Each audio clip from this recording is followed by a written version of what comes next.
What's up, everybody? You're listening to KQBH-LP Los Angeles, California, 101.5 FM, a community service of Boyle Heights Art Conservatory. You're listening to The Social Primate with your host, Eddie Aguirre. And today, our very special guest is Iris de Anda.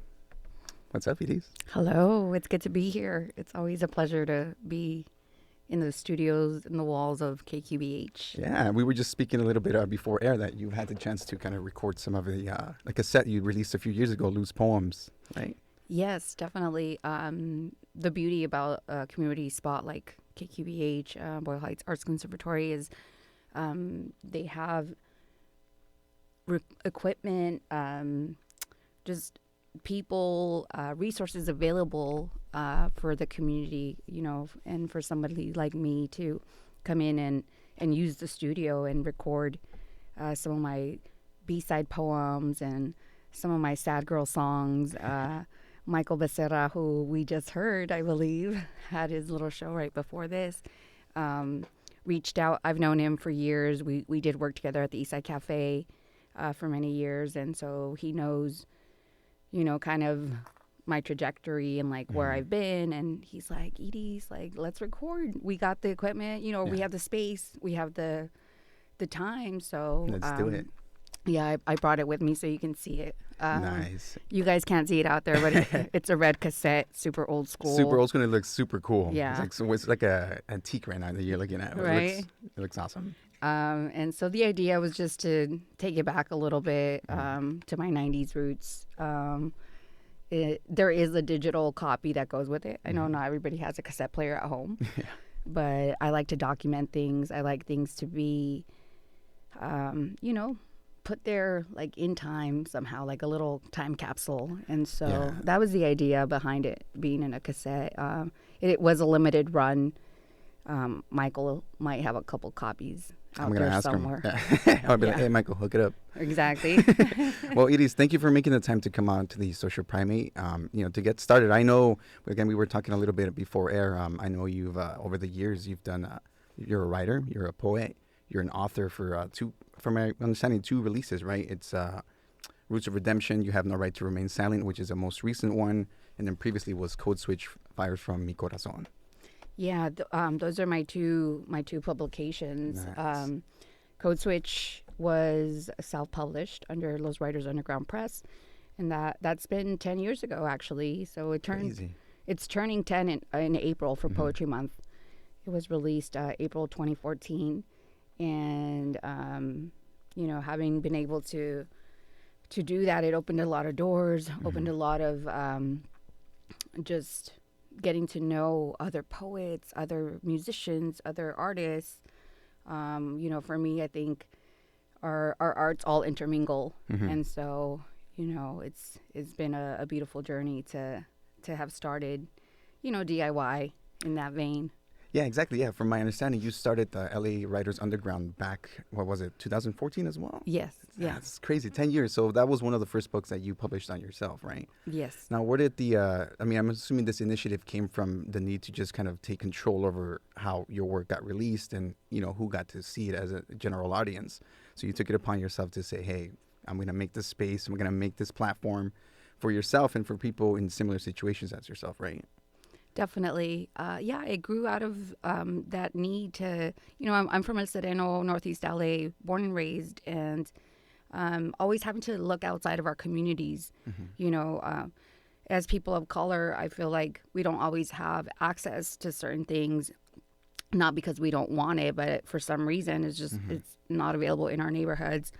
I come from like lower class, so so many factors that go into like why we are where we are or where we end up. And so for me, there was always that push to like seek more and like try to create what wasn't there, right? And so growing up in the neighborhood that I did, I was like, well, I wish we had the coffee shops, or I wish we had the bookstores. And thankfully now we do. We've had not just El Sereno, but all of the Northeast Side or Boyle Heights. We have our gente creating these spaces, these community spots, these cafes, these bookstores that have always been needed. And so, when I did the Writers Underground, not just the press, but also the open mic which ran for 4 years at the Eastside Cafe, it was a way to open the doors. It was a way to give the youth and like the community just a place, a mic. Like, you know, even if you weren't a poet, I'm like, if you're a comedian, come through. If you're a musician, come through. If you just want to like say something that's on your mind, come through. I always encourage too, a lot of the first timers to come in, right? So a lot of open mics will always have like a feature or a couple features to draw the crowd in. The Writers Underground was always open. We never had features. There might have been once or twice when it was like a special event, you know, like somebody from out of the country or something, so we want to hype them up. Yeah, of course. Or out of town, you know, but for the most part, it was like the feature is you. Ah, okay. Yeah. No, that's beautiful, because when you put it that way, you make that person feel like, hey, I belong here, you know, rather than just like, oh, there's a headliner in front of me. Like, you start getting the jitters. I mean, you're gonna get the jitters in front of a crowd regardless, but when you know that you're like the first one, you're kind of like, you feel like you're in a, how do I say, like a pyramid or something. Like, you're the lowest one. Like, you know, there's a sense of like, I'm the newbie, you know. Yeah. But when you put it in that way, like, everybody coming up feels like, hey, this is me, you know, I am the showcase. Yeah, exactly. Now, for your work, you've been doing it for quite a while now, 10 years, if 2014 when you first published that. When was the first time that you sat down and started creating, started writing? Like, how old, what was that age around? I've been writing since I was a teenager. I always tell people, obviously, it was like the Dear Diary, you know, journal, writing your thoughts. And I did my first open mic when I was 15 years old. Nice. And not because I wanted to. My friends threw me into it. They just signed you up? They signed me up, and I was like, I'm not ready. Yeah. And it was like, well, after that, somebody came up to me, and they're like, I related to what you said. It was another teenager, like another girl, and it was just like, oh, there's something happening here. You know, that reflection. And so after that, I was kind of hooked, as they say. Yeah. And I went on to study at UC Santa Cruz and did a couple open mics out there. And yeah, I've been writing ever since. That's crazy. I mean, it's good that they forced you into that. Sometimes you kind of have to be put in situations where you're just like, this is it. This is your new change. Now deal with it, you know? And in this case, it helped you embrace that part of yourself where, like, okay, I made this connection with somebody through the words or the experiences that you yourself went through. You start realizing, again, like, the other people can relate to stuff that you say sometimes. Even conversations like this, you know, somebody might be going through the process of becoming a poet or a writer, and they don't know how to start. You know, and that's the scary part sometimes. Like, you have an idea, you know what you want, but you don't know how to start acting on it. And sometimes, you know, it takes a couple of friends to be like, hey, you're up. Exactly. Yeah, I have the privilege of working with youth right now as well, and we try to do open mics for them at our spot where we're at, and a lot of them are like, oh, I'm so shy, miss, or, you know, I have something written, but I don't know if it's good, and, you know, it's just like, don't be scared. Let's see what you have. Obviously, you know, if it's coming out, I believe it's meant to be shared. I think words are a medicine. That was one of my phrases for a long time. And it's like, let's all support each other. Let's uplift each other. Let's put our voices out there, you know. Again, just talking back to like our roots and where we come from. I think in a lot of the industry, whether it's music or film or, you know, the arts, there's always been like the mainstream, right? And like, what is it that they're focusing on? And I think thankfully now, like, a lot of us are growing up or have grown up, and now we're creating those movies. We're creating that music. We're creating the poetry venues or the presses, right? And so, yeah, I felt that inspiration that kind of happened with me over the last couple of years, where again, like, I started kind of doing some self-reflective work on myself and my community and the spaces that I found myself in, and I started noticing that, you know, these changes within me weren't going to happen if I didn't take the initiative to start doing it. And eventually I realized that you got to make your own validation sometimes for yourself, you know, before you start seeking it from others, especially if you're producing content or you're writing or something, you know. Sometimes you get it muddied up, or you start focusing on what other people want to hear rather than what you you're feeling inside. Mm-hmm. And it's usually when you express yourself, that the real truth of yourself, that other people start relating to this, like that connection that the teenager went up to you when you were younger. This is, hey man, you're talking about something real, and this is a real experience, that real questions that as humans we have consistently. Like, we don't talk about it a lot of the times, but we're always having it in the back of our head, like, am I good enough? Am I working hard enough? Like, all this stuff. And you can make it go both ways. You can allow it to kind of fuel you to, like, I want to do better. Or if it goes the wrong way, you self-sabotage yourself, and it just you don't progress. That's so true. Yeah, it's like that little imposter syndrome that we hear about, right? It's like, is this good enough? Or is this the right audience? Or like all the questions that come up. And then at the end of the day, we have to push past that, Mm-hmm. We have to just put ourselves out there, right? Yeah. And the connections always come, like Mm-hmm. the ambiance, the people you need to meet, the places that you need to be, like somehow it just like starts to flow. And, we find ourselves in like places that we probably never thought we would. I've had the privilege of traveling with my poetry. I've been to Cuba with some of my colleagues that you all know. I think you've had Matt Cedillo on here. Yeah, Matt before. Cedillo. Yeah. I think Viva Padilla too. Viva Padilla as well. So we got to go to Cuba, and we've been to Mexico recently. Mm-hmm. We were in DF at UNAM last year. I've been able to travel across the U.S., to various places, including That's awesome. the New York Cafe in New York, Yeah. which is like, if you're a poet, that's like, you have to read there one day, you Yeah. know? So we got to do that, I think, like 2 years ago with Flower Song Press, with Roots of Redemption. Mm-hmm. So we got our crew of us together. And again, the beauty of like community and working with others. We went out as a group and got to read at several spots in New York, and it's been beautiful to flourish and not just be like in Los Angeles, in California. I love the Bay Area too. We've done a lot of work with our compadres up there, but it's been a blessing. Yeah, no, I mean, you got to keep your mind open to those opportunities. And I think a lot of the times, speaking for myself, I've allowed myself to kind of be more involved in events or just community things happening. Like, I like showing up now just to kind of like see what's going on, see the vibe of the people around me, like the real vibe, not like what we're being told online or anything, right? So I like being like feet on the ground, like, hey, what's going on here? And I think that's allowed me to kind of, again, meet new people. And through meeting these new people, you start making connections. You start seeing that there's more people connected to these mediums that you, like you said earlier, everything kind of intermingles in one way or another. So you start seeing like, oh, this guy does film, this guy does art, murals. And then you start seeing that in one way or another, all this is fueling our ability to kind of come together as a community, basically level up.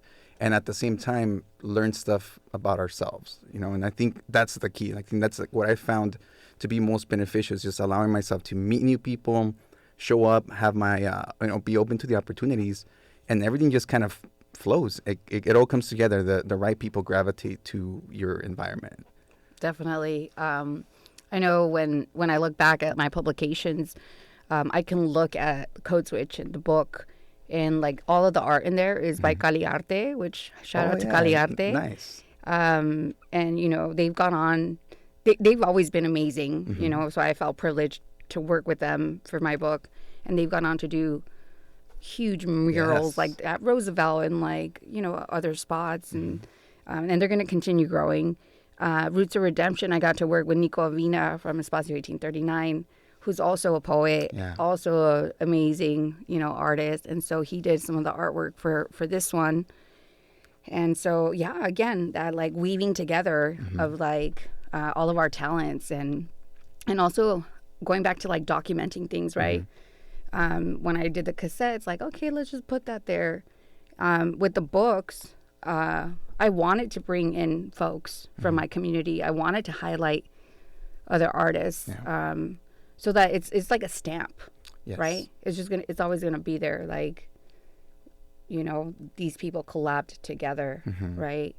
I think I've had conversations with folks before about like having a renaissance in like Chicano or whatever words we're gonna use, Mm-hmm. right? But just like in our communities, there's a renaissance of art, music, Yeah. on many levels, and so I feel very lucky to be alive and like in the mix In the mix. right now. Yeah, no, I agree with you. I come from Southeast LA, so I'm like in the Cudahy Bell area. So that place for a good minute. Boyle Heights it's been having its movement for a little longer than Southeast LA. Southeast LA for a while it was just dry. The art was there, the creatives were there, but there was nothing kind of bringing them together.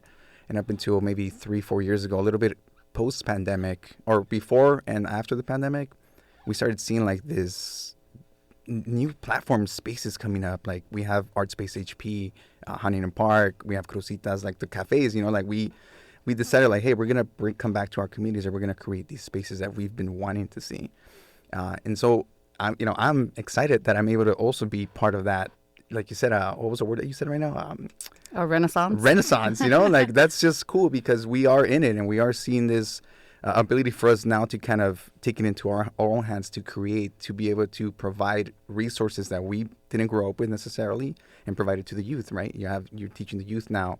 I've had the opportunity to speak to people a lot younger than myself as well, who in one way or another find certain conversations that I may have, I wouldn't say influential, but it makes them at least like think, and You're planting the seeds you're right there. Yeah, exactly. You're planting the seeds and you allow them to start creating whatever they need to, they're growing their own self-awareness or consciousness. But it's definitely cool to see that we're creating these platforms in all aspects. Right now we can speak for LA, but I see like little pockets of everywhere across the county, even further out where, again, everybody's mingling, everybody's like, hey, again, they do this, they do that. And it's just cool because you see it brewing.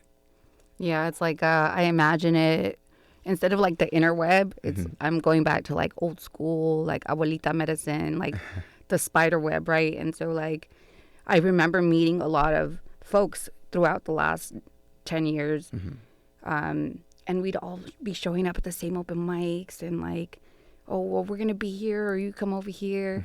Like our sister spaces, like Dia Chuchas, our compañeros in Santana at the Centro Cultural, and even all the way in San Diego, right? And so it's like I'm here in LA, or a couple of our groups are here, but then it's just spreading, and like you're connecting, you're connecting those dots, and eventually, like right now we're connecting with DF, so now it's not just like in the United States. Yeah, so you're crossing borders our at this point. compañeros from DF are going to be here this week, and I want to invite folks out to that. So we have a reading tomorrow. Awesome. What time is that at? It's going to be 6 to 10. It's kind of like a little spacing out of like the different poets. Some of our elders, if I can use that word, they've been here before us. Gloria Alvarez, Gabriela Imu, she's one of the profesoras from Seattle who we're highlighting tomorrow. John Martinez, Richard Montoya is our MC, so you guys should come out.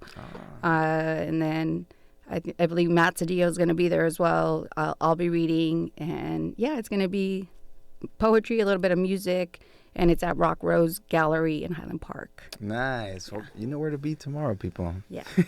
Make sure to go out there. Going back to the, just coming together. Like, I feel like we all had, in one way or another, an experience where we felt like this, I wouldn't say rejection, but like this hesitation again, whether to go on stage, whether to jump in front of a mic or come into a radio station. Like, there's always these hesitations that we have. And sometimes it's like self-imposed stuff that we give ourselves in our mind. But sometimes there is obstacles that kind of stop us from reaching those milestones, right?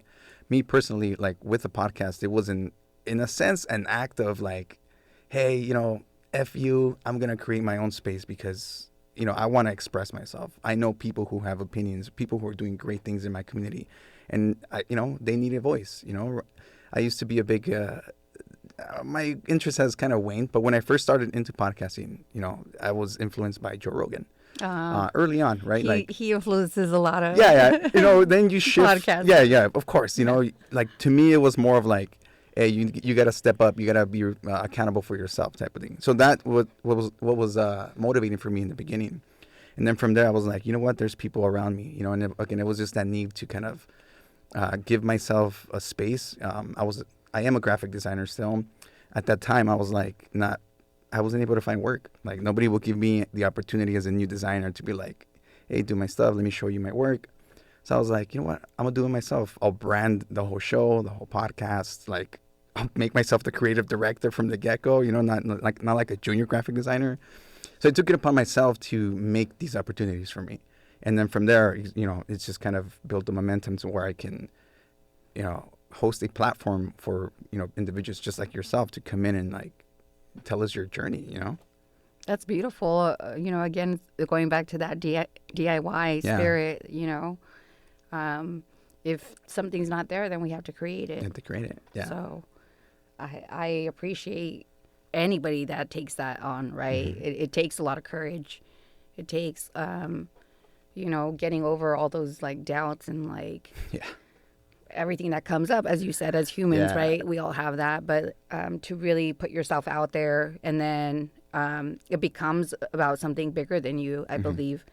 The times that I've hosted, whether it was the Writers Underground or when I was part of La Banda Elástica Radio, it was so beautiful to hold that space, but then, it at one point, like, it just wasn't about me. I'm like, I just have to show up because we want to hear everybody else's, like, stories and voices and music and, No, I mean, it's cool. You've been doing this for a long time. So you've, like, the way you carry yourself. And I've had the opportunity to read some of your work, both the ones that's online, spoken on YouTube or videos. And I know you've, every now and then you publish stuff on Instagram, like just, poetry there. And I think some of the last things that I personally read was like the Palestine ones, and again, from something that I get out of your work in general is just like these, in a sense, I wouldn't say call to action, but just you give enough to the reader so they can question and potentially take that action. So I think that's really cool about your work. It seems very, seems kind of punk, and I like that because... Thank you. I like that because, when I was in high school, I was a rockero. I was considered a punk and stuff. Well, I'll consider myself a punk, air quotes. So I've always had like that attitude, like, the do-yourself culture, like just like, let me show you the finger type of deal. Like, let me do it myself. So that's kind of carried on. And, so when I see the energy, I was like, okay, this is definitely punk energy here. But this is really cool that you've been able to make work that can cause people to think, or at least to consider what's being told. I'm assuming that's something you kind of do intentionally in a way, or does it just come out? I think it's always been part of my nature to question authority. I very much am punk rock in many senses of the word, but it's been in my nature. Like, I grew up in a machista household, so I had to like question my dad, like, hey, kick it. I mean, I couldn't talk to him like that, but hey, I would ask him questions like push back, like, hey, what about my brothers? How come it's me because I'm the girl or whatever? And so it kind of starts there, but also coming from like immigrant parents and like I'm first generation, and so it's like it's built in me, to like question like our surroundings, why certain things happen, why certain people are treated certain ways. And I guess organically, like, bled into the poetry, right? Into the work that I do. And a lot of it being about social justice, about immigrant rights, about what is happening, in our world. I get very passionate and fueled about injustice, and I mean, I feel like most of us do, right? But maybe some of us don't know how to put it out there because I've been a writer for so long and a musician as well. That's my outlet because I start to feel angry about it, right? It's like, what do I do with this feeling, because like sometimes you feel like I'm just one person, like what am I gonna do? Like the government doesn't give anything about some of us, right? And it's just that, again, that questioning, right? That what can be done differently, what can we do better? And I think that poetry has lent itself to be like a very valuable vehicle for me to express those things. To express yourself. Yeah, I mean, and I think, again, I can only speak for my observations, and my observations are small, right? My scope of my limitations as a human, right? I can only be around a certain amount of people at once, but the way I see it sometimes, like, sometimes it's a little scary for people to be able to express themselves or to be able to really process the emotions that they're feeling. And because you don't understand what you're feeling really or why you're feeling it that way, you tend to kind of like just push it down. You know, you internalize it. And then at that point, you're just carrying this extra baggage that you don't even know what to do with.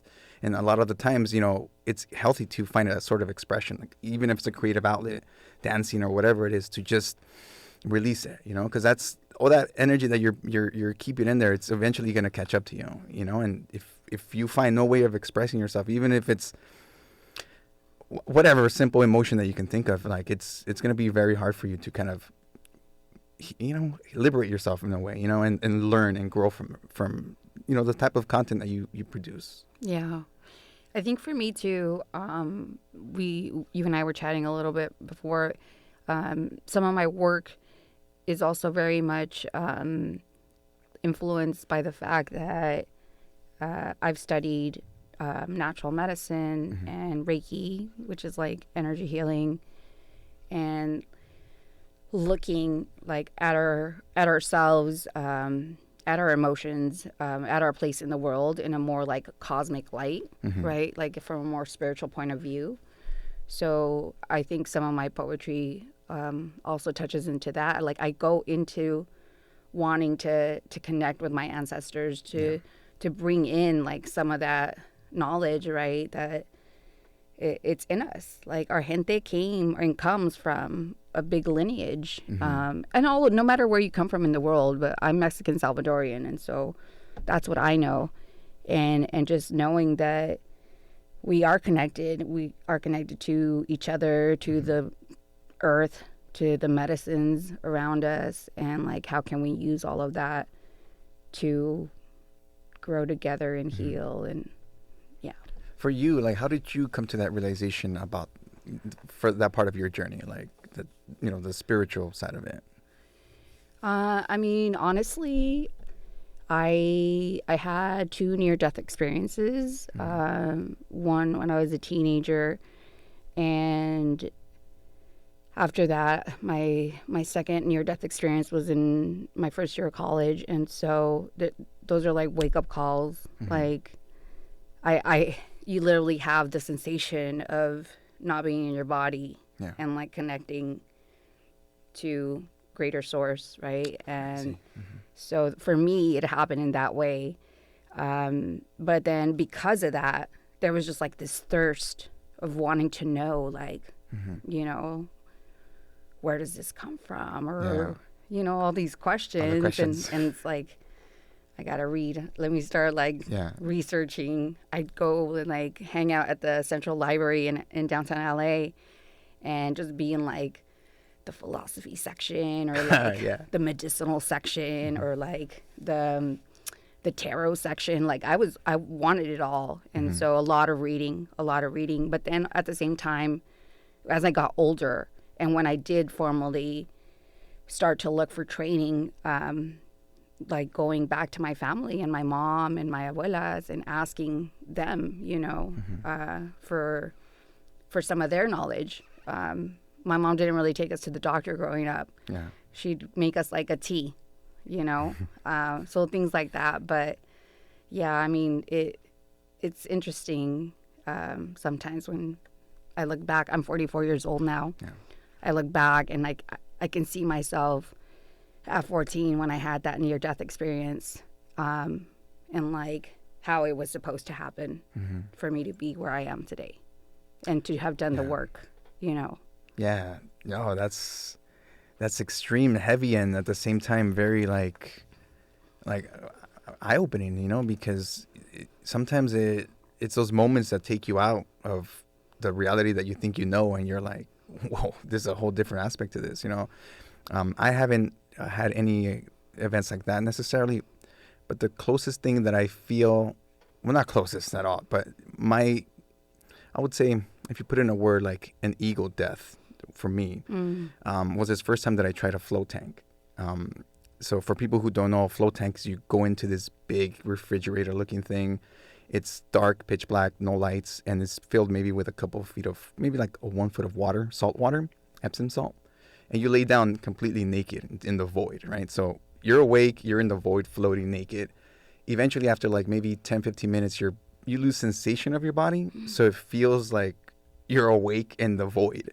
Wow. And your mind just tries to do its thing, survival instincts, and it just starts putting images, vivid images. It has nothing to do with no sensory, so it just tries to do psychedelic, like, how would I say it? Like a psychedelic experience in a way. And I remember walking out of there feeling so sad. And I felt like the only thing that brought me happiness was watching the sunset. It was at Venice Beach. And I just remember like feeling like this eternal sadness, like, what's the point of anything? Like there's nothing that at the end we can take with ourselves, right? Or with us. But then like I had like this little switch when I saw the sunset, and I was like, you know what?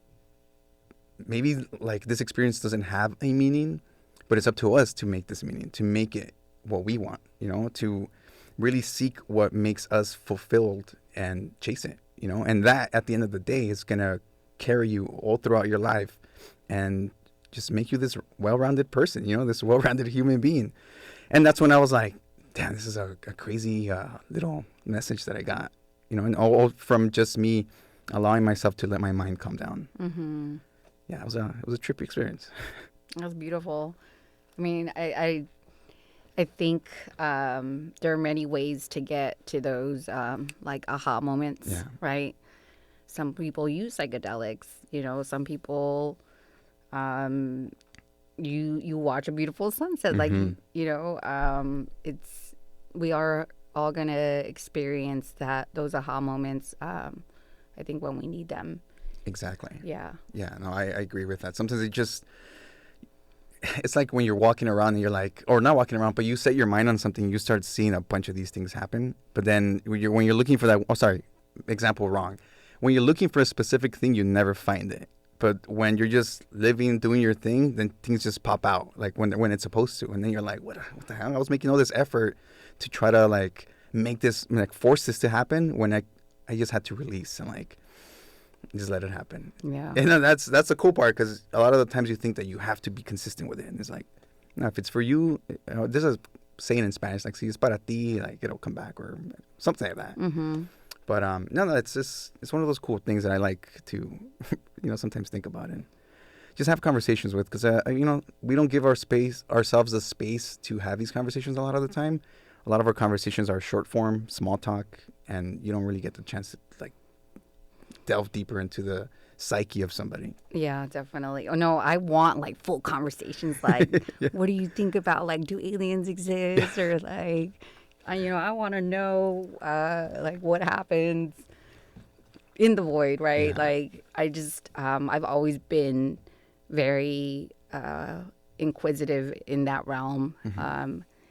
So I think I don't know, when I started tapping into doing energy medicine and then intention to, like, when I did Codeswitch, people don't know this, but I Reiki'd the book. Wow. So for those of you that don't know, Reiki is like a Japanese form of healing, and it's basically like I'm a radio antenna and I'm connecting to creator or the universe, and just bringing in a little bit of that energy and just offering it to folks, and then your body, the person, is going to use it as they need it. So it's like the person healing themselves. They just tuned into the frequency of, like, today, whoever's listening to KQBH. Yeah. It's like, I've heard that kind of similarly before, where I mean, whatever your beliefs are, this is just my concept that I've heard of, right? But the idea is that we're like you said, a radio antenna, right? Like very much like the radio antenna broadcasting live right now on KQBH 101.5. And we're just everybody else right now is just the receiving end. So basically it's like the human body, right? We're just the antenna, but we're receiving this reception. So this reception is coming from somewhere. Mm-hmm. Like something is broadcasting it into the human antennas, Mm-hmm. and we're just receiving these experiences. And that was, when I first heard that, I was like, what? Mind blown, Yeah. But you were saying about the Reiki. Uh-huh. Yeah. So so the idea of connecting to that energy and making it available for folks, but again, we all heal ourselves, Yeah. right? But connecting the Reiki to the poetry, I was like, how can I merge those two things? So when I did Codeswitch, Codeswitch is very intentional. It has 72 poems divided into 4 chambers of the heart, because the heart beats 72 times per minute. It's very okay. It's very like numerology, like nerd stuff for me. But it was done with a lot of intention, and I Reiki, like if you have a Codeswitch book out there, somebody, like there's Reiki in that book for you. That's awesome. Yeah. Yeah. Roots of Redemption is not Reiki, because I was angry with that one. Like it's about police brutality and like the border, and unfortunately it's like a heavy topic. But I'm going to be truthful in my writing and in the presentation of it, and so it's a lot more in your face. No, it's good because it's a contrast of what you've written, right? And again, like you said, it's like a staple of that moment in time for you. And I think this was 2022 when you released this book? Yeah. Oh yeah, okay. Yeah. So 2022, so 2 years ago. So at this point, like what do you think has been the reception to this piece of work? It's always very well received, especially in certain communities, where people have experienced police brutality. Yeah. I talk about Jesse Romero, who was one of our youth that was killed here in Boyle Heights. But it's received because it's true, and when I did Roots of Redemption, because a lot of the poems are dedicated to either Michael Brown or Trayvon Martin, Fidel Castile, like unfortunately the names go on and on, right? Yeah. But it was like, I'm like, who am I to tell these stories? Do I have permission to write about these people? I didn't know them personally. Yeah. And then at the same time, I was like, well, we need to keep talking about it. And, history does repeat itself, unfortunately. And so the more that we document that it's happening, people will have conversations about it. You don't have to like my book, but maybe it'll get you to talk to somebody about something. No, exactly. And I like to see it that way too, because at the end of the day, you're giving somebody a tool, and it's up to them to decide how they're going to use the tool. And by what I mean in terms of tool is like you're giving them information. Like we can have this conversation, and like you said, people could agree with us and they can. But at the end of the day, they're going to walk out and they're still going to make their own, air quotes, research that's going to either change their mind or reinforce the way they think. But you're still causing some critical thinking. Exactly. And that's what you want, because we don't have that too much happening nowadays, And I think when we allow ourselves to critically think, then we step out of that reality that we think we know, and we're able to like question things and become again inquisitive to everything going on. Yeah, I think it's important. I always go back to Nina Simone when she said it's the artist's responsibility to document what's happening around them. So that's like I carry that with me, in like a lot of my work, even now that I'm moving more into doing music, because I was like, oh, poetry is feeling a little stuck for me right now. Like I've been doing it for so long. Like I need something new. Yeah, shake it up. Yeah, shake it up. And so I've been performing more, picking up my guitar more, and creating songs, which is a different way of writing. But all in the hopes of having it be medicine for folks too. Yeah. I call them Chillona songs. Chillona songs? Yeah, like sad girl songs Yeah. in my like bedroom pop.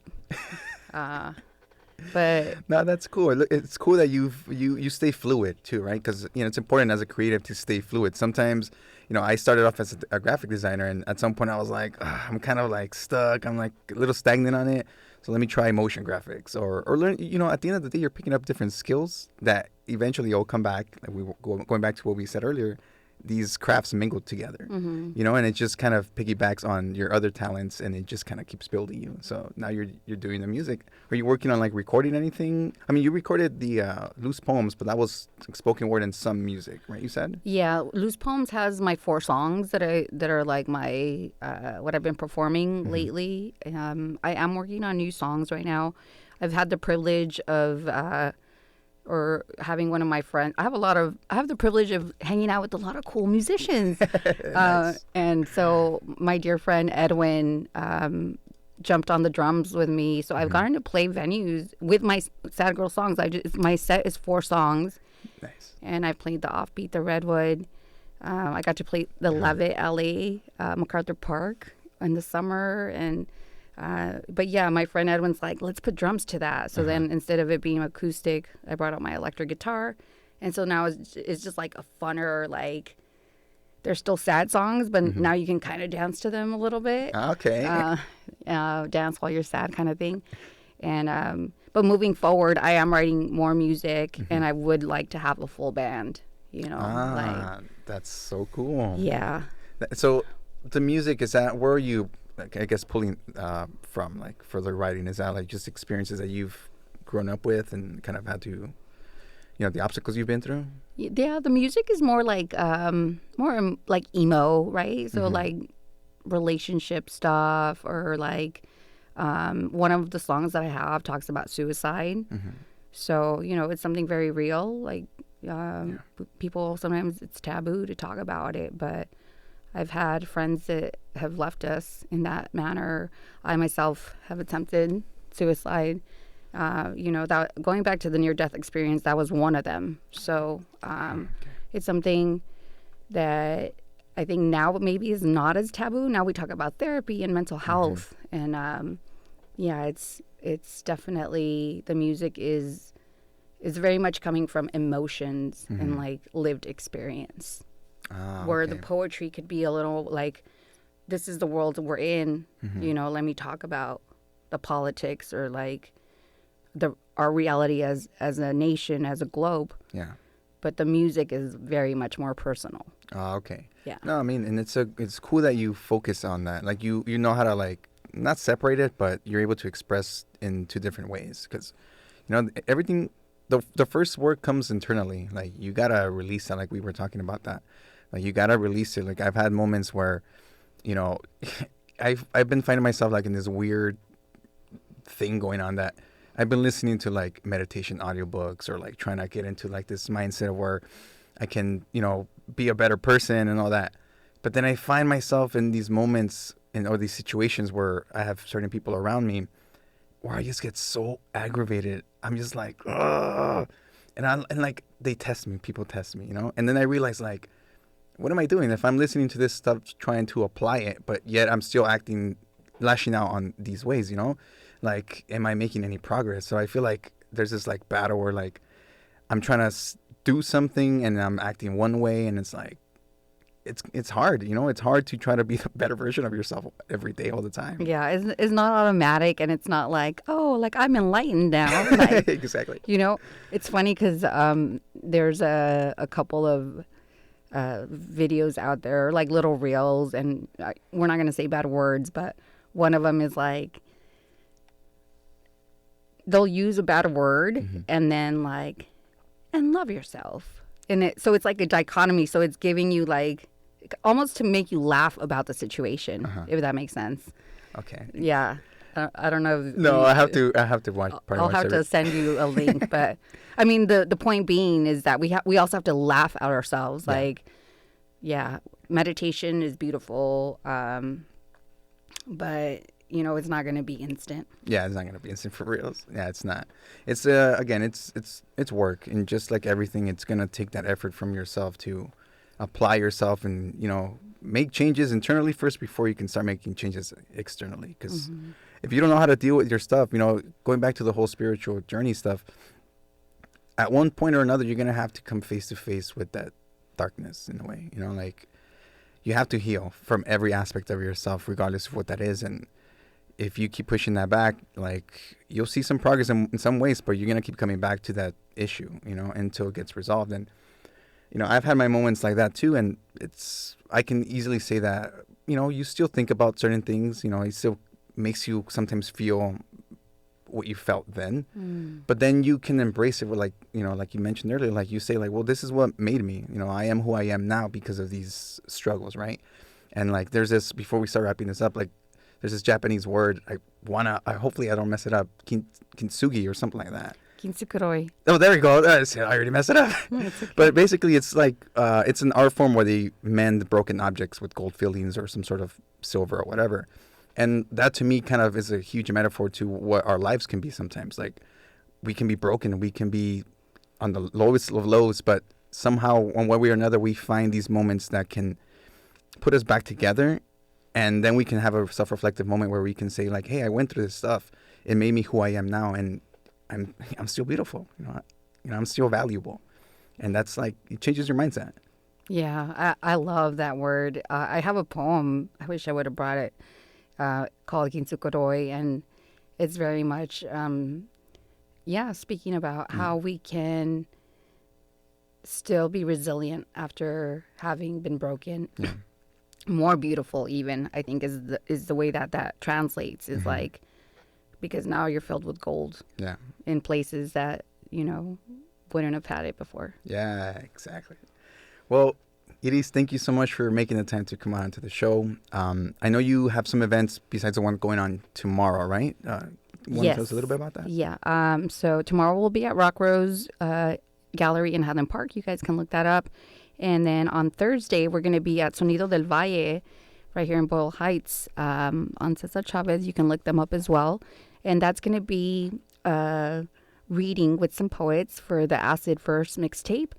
And I'm going to not be reading poetry that day. I will be doing my music. So It's a special little performance. I love Sonido del Valle. So it's going to be cool to go and play. I go shop for records there. So it's going to be cool to go and like do my little acoustic set for everyone. So I invite you guys to come out. That's on Thursday. I believe it starts at 7 p.m. Awesome. And then for people to find more information about your work, or just, if they want to get in contact with you, what's the best place for that? You can go to my website at lawriterunderground.com, or you can find me on IG, Instagram at lawriterunderground. Awesome. Well, thank you, everybody, for tuning in. You're listening to KQBH-LP Los Angeles, California, 101.5. This was the Social Primate and your host, Eddie Aguirre. And again, Iris, thank you so much for making the time to come out. Thank you. We're going to leave you here with some tracks. We got 3 tracks before we wrap this up. We got Earth Rebel with Easy Love. We got Slooly with Mango, and Sangre with Integra Pink. So tune in again next week, same time, 8 p.m. And if you're curious to find out more about the show, there is a podcast that you can also find on Spotify and Apple Podcasts, Social Primate Podcast, and catch up. We have 100 and some episodes there for people to listen. So we'll see you then. And then we'll start off with Easy Love. And we'll see you guys next week. Peace out.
diciendo medio litro de nieve. Es medio litro de nieve por 10 pesos. Con fruta natural.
Headlines, more reports, more prayers.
Thank you.